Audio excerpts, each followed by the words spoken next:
tu sais que tu es juif. J'avais raconté à Los Angeles l'histoire du Chafetz Chaim, qui un jour voit un de ses élèves qui a, comment dire, qui avait une tâche de Tcha B'Av, comme ça n'était pas top. Alors il lui a dit, Kaniré, que tu n'as pas prié ce matin. Apparemment, tu n'as pas prié ce matin. Je rappelle que ce que je vous dis est pris de ce livre-là, Vivre Purim. Pour ceux qui le connaissent, très très beau livre. Je reprends d'ici, mais en réalité, il était dans d'autres livres. Moi ici, le ramène, Inematov c'est pris de plusieurs midrashim, donc c'est bien compilé. Et le Chafetz Chaim, n'en pense pas que vous croyez que ça vient de ce livre, que ce soit clair.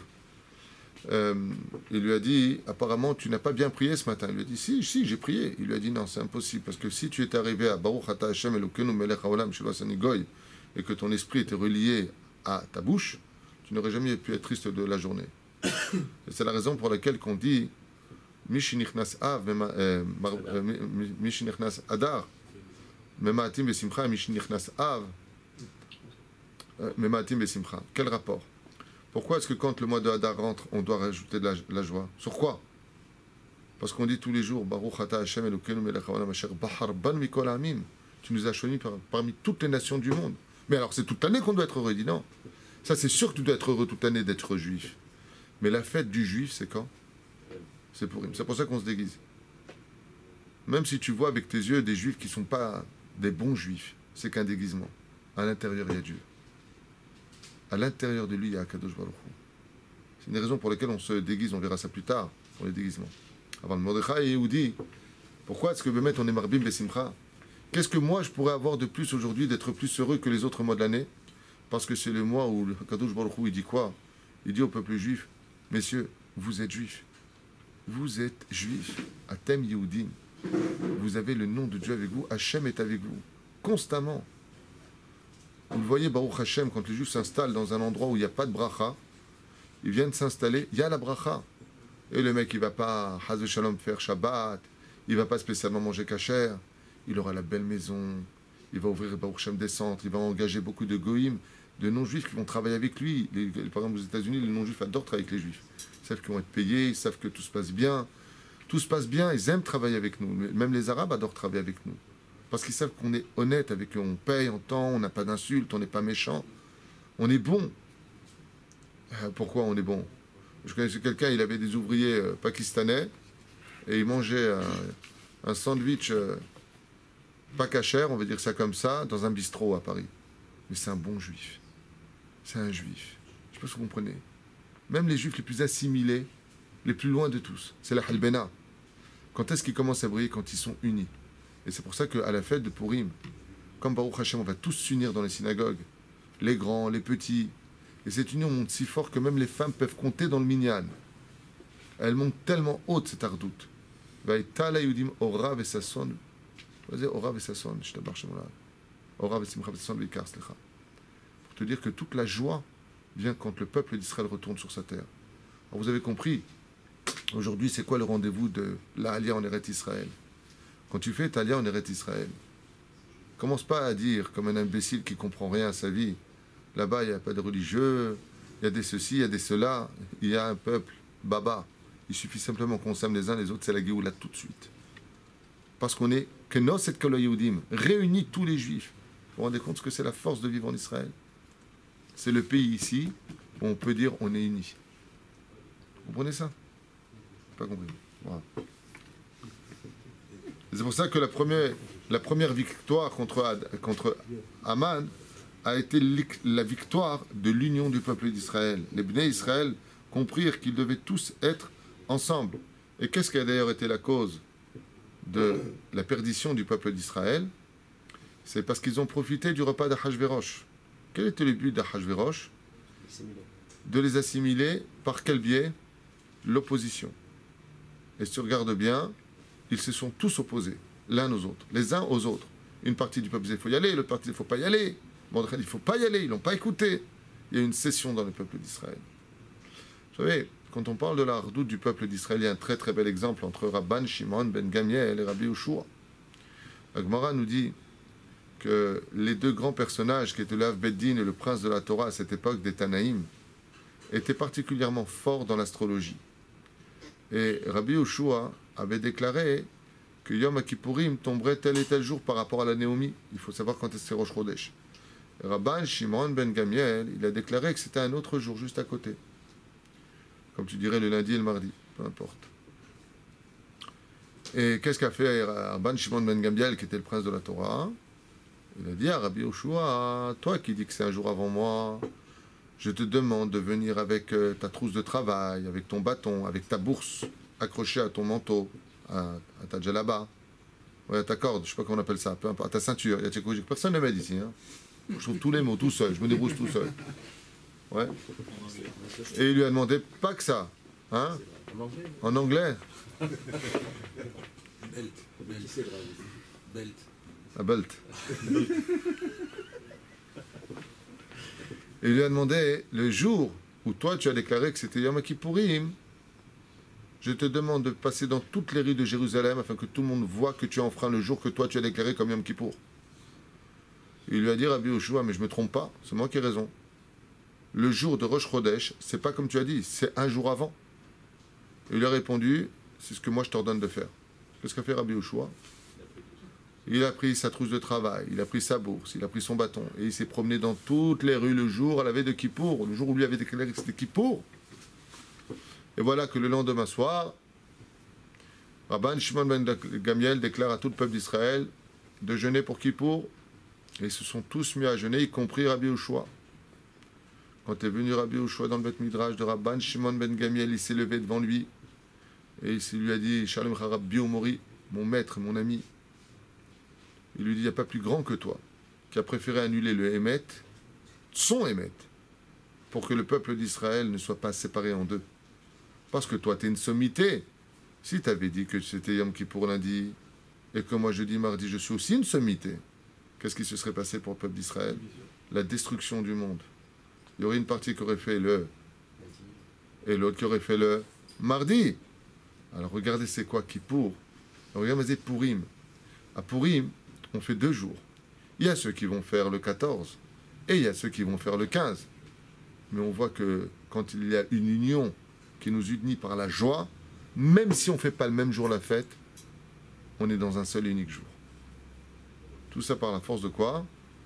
De l'éveil qu'un juif est un juif.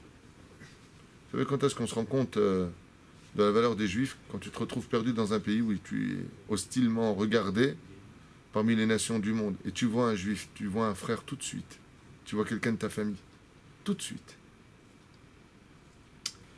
Aïe, aïe, aïe, aïe. Comme c'est marqué là-bas, les 4 mitzvot du jour de Purim, nous allons créer une proximité entre nous et Akadosh Baruch Hu. Il y a une proximité qui va se lire où? La lecture de la Megillah. La lecture de la Megillah, c'est une proximité entre l'homme et son créateur. Ensuite, Matanot la Evionim. C'est quoi Matanot la Evionim? La tzedaka que tu vas donner aux autres. Nous intéressons de Bezrat Hashem de s'occuper des autres. Mishloach Manot, faire la paix avec ceux avec qui on était un temps soit peu en guerre. Il faut faire des Mishloach Manot, pas ceux qu'on aime, ça sert à rien. Faites-le si vous voulez, mais c'est pas le but. Le but des Mishloach Manot, c'est de donner d'Afka à quelqu'un avec qui on était en bisbise, d'aller le voir, et par le biais du Mishloach Manot, de faire le shalom avec lui. Parce que le but des Mishloach Manot, il faut dire à l'autre que c'est toi qui l'as fait, pas comme certains te déposent des Mishloach Manot devant la porte, pas un mot, pas un truc. Trouve des paniers, plein de chocolat, plein de gâteaux à la veille de Pessah, c'est super. Maintenant, qui c'est celui-là? Je sais pas qui c'est. C'est un mec qui aime pas ici, beaucoup les gâteaux. Hein? Lui, il a dit, si tu n'aimes pas une personne, tu lui amènes que des gâteaux. Plein de gâteaux en panier comme ça. Tu fais ton ménage de Pessah et tu l'aimes. Voilà. Non, bah, le but de Mishloach Manot, il faut dire que c'est toi qui as fait le cadeau. Normalement, quand on fait la tzedaka, on ne dit pas. D'ailleurs, c'est une des raisons pour lesquelles on se déguise à Purim. Pourquoi on met des masques? Pour ne pas que celui qui tend la main, tu vois qui c'est. Celui qui donne, lui, il ne sait pas qui c'est. C'est la raison pour laquelle on se masque le visage. N'humilie pas ton prochain. D'ailleurs, il y a une question aussi qui se pose par rapport à ça qui est très intéressante. C'est que normalement, quand tu fais de la tzedaka, il est bon de savoir où va ton argent. Habibi, on ne peut pas donner une petite pièce. Il y a un soutien. Qui je soutiens? Où est-ce qu'il est l'oseille? Il faut savoir. Pourquoi il faut savoir? Parce que je ne sais jamais, peut-être que la personne qui est en face, c'est un charlatan, qu'il a déjà 4 boutiques à Tel Aviv en train de bosser, et lui de prendre l'oseille. Sauf un jour. Le jour de Purim, la seule raison pour laquelle tu vas donner, c'est que c'est un juif. C'est fou. Hein. Fais pas d'enquête, à sourd. Aucune enquête à faire sur personne. Aucune question. Naton titen, ten. Ne te pose pas de questions. Pourquoi? Parce que si on est capable de s'aimer parce qu'il est juif, ça apporte la Géoula, c'est la fête de la Géoula. Aval de l'autre côté, le Halin velo alechem. Si on commence à faire des enquêtes, pas cher ou Yehudi, alors on va chas v'shalom, commencer à dire du mal les uns des autres, et automatiquement c'est le piroud. Donc la Megillah, elle fait quoi? Elle fait découvrir que derrière chaque événement, nous avons un Kadosh Baruch Hu qui est caché derrière chaque juif, c'est pour ça qu'on se déguise.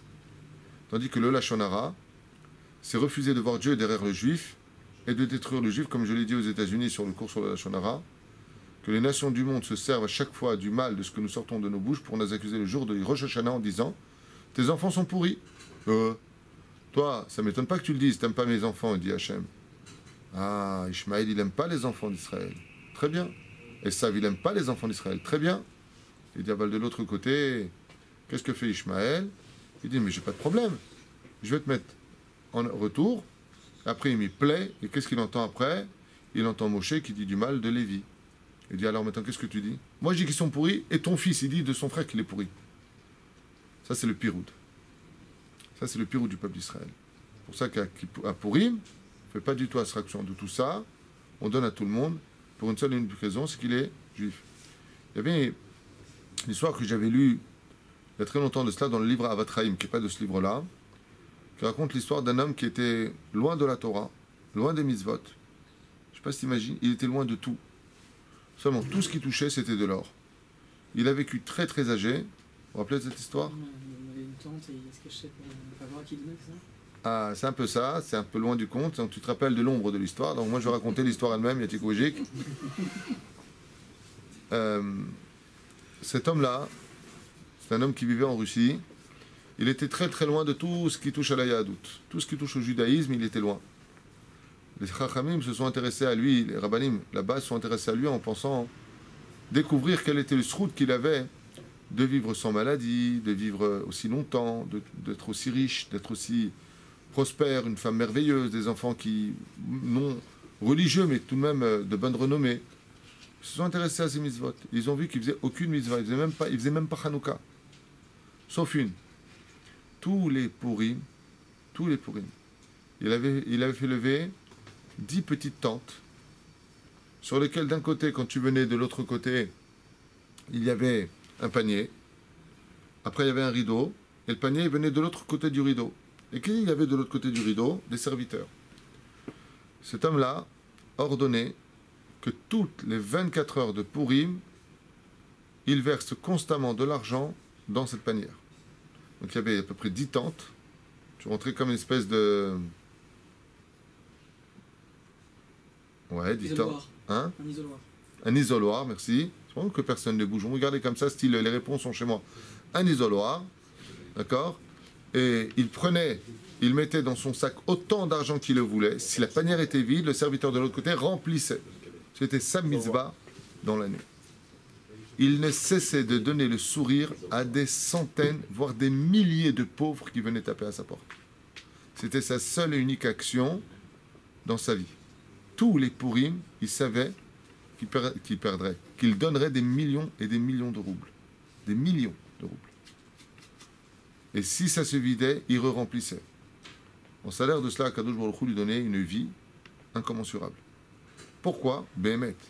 Donne de la tzedaka. C'est pareil. Il dit non. Parce que lui, il disait, je sais que les Juifs vont venir chez moi, et je sais que les Juifs ont de la valeur. Mais chez Nichnas Adam Arbim Besimcha, il avait de la joie toute l'année parce qu'il en donnait pendant une seule journée. Toute l'année, il avait de la joie. Tout ce qui, c'est beau, tout ce que tu fais, ça marche. C'est beau, t'as le sourire. Comme les gens ne cessaient de pleurer de joie, t'imagines, pas tu prends un billet. Tu prends. Je ne disais, bon, laisse-moi prendre. Il s'en va. Il partait avec un sac rempli de pièces. De quoi vivre pendant des mois. L'autre derrière, prend. Et hop, il prenait et l'autre il versait derrière. Vous imaginez de quoi je vous parle? Ça vous apprendrait une chose, que Akadosh Baruch Hu, il donne les moyens à celui qui veut avoir ces moyens. Si tu fais rien de ton argent, tu ne le donnes pas, pourquoi tu en auras? Mais tu donnes. Akadosh Baruch Hu, il te dit, tu veux être celui qui veut donner, alors je te donne. Parce qu'on apprend aussi de cette histoire. C'est la fête de la chassidoute? Oui. Parce que là, on ne regarde pas qui on doit. C'est de la fête de la chassidoute, mais toute la Torah est chassidoute. Ce moment-là, on revient. Même les mises en garde de la Torah sont de la chassidoute. Motuma, tu vas mourir style dans la Torah, pas toi, c'est marqué là-bas. Ken? Non, on a besoin de toi. Barour, que ça aussi c'est de la chassidoute. Akadosh est chassid. Comme on le dit dans le 145e Télim. Il est rempli de miséricorde, Hachem. Il aime son peuple. Et c'est ce qu'il dit. Le Mishté est organisé en famille ou entre amis. Comme le dit le Télim, Inematov Manaim, Shevet Achim Gam Yahad. Il y a des bons Baruch Hashem de s'inviter tous les uns les autres. Grâce à Dieu, nous on a le mérite, on est déjà 300 à la salle. On est 290 trucs comme ça, je crois, à la salle. Baruch Hashem, on n'a pas fini. Je suis sûr que d'ici demain, il y a encore du monde. Et c'est le but de la Hardout, de faire danser les gens ensemble, de poser des questions d'Alacha. On a fait venir des surprises pour les enfants. Donner de la simcha à l'autre. C'est-à-dire que la seule façon pour un juif de s'accomplir, au-delà de toute notion, c'est de donner de la joie parce qu'il est juif. Donner de la joie à l'autre parce qu'il est juif. À ta Yehudi, tu as déjà le srout d'être heureux. Bnei Israël, nous sommes les Bnei Israël, nous sommes les enfants d'Akadosh Baruch Hu. Quelle est la plus grande joie au monde qu'un homme puisse découvrir de savoir qu'il est le fils, l'enfant du Créateur du monde?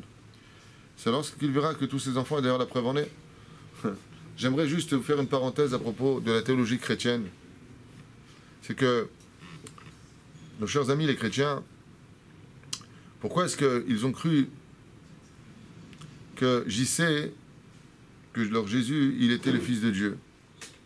Mais parce que nous, dans toutes nos prières, eh bien, nous nous appelons Im Kevanim, Im Ka'abadim. Dans les prières juives, on s'appelle les enfants d'Akadosh Baruch Hu. Tout comme d'ailleurs les nations du monde sont entre guillemets aussi les enfants d'Hachem. Seulement, il y a le cadet, il y a l'aîné. Nous sommes les aînés. Kol Bechor, tous les aînés. Nous sommes les aînés des nations du monde. Donc plus de responsabilités, donc plus d'engagement et donc plus d'exemples.